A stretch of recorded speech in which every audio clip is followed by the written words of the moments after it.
salaamaaleykum kumba am ndey kumba amul ndey dafa xew ci réew mi gaañ vidéo ndaw si photo ndaw si moo nekk nii nga kii moo dem ci ñoom Kaliphone Sall waa Europe bi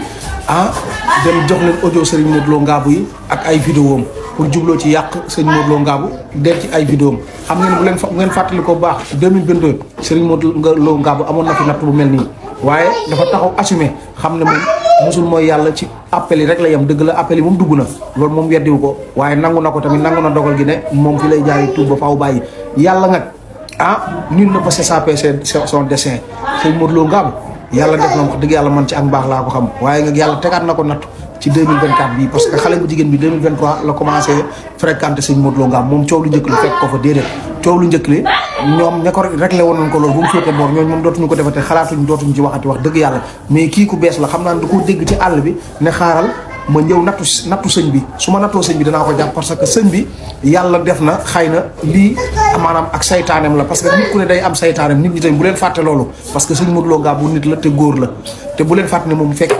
kenn moom mus sa ñëw sax Ndakaaru mais xale yi jigéen ñi ñoo bon ñoom ñoo koy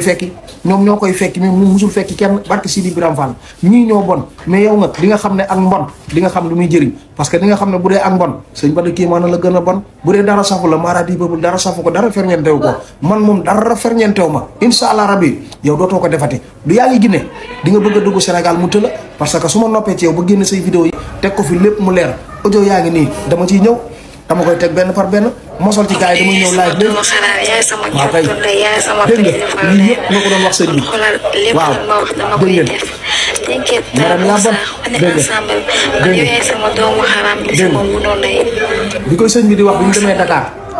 bi mu demee Dakar lii la audio sëñ bi léegi nag maa ngi ñëw live léegi ñu leeral kaa bi yow ma rem dootoo ko defati di nga xam ne lu waa Europe yi mën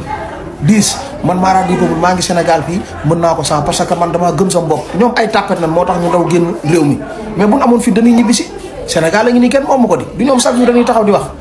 Kaliphone Sall mi du référence bi mu ñëwee Sénégal dafa violé benn xale bu jigéen mooy Adja Thiaré mi ngi nii gis ngeen ko ñu tëj ko ci kaso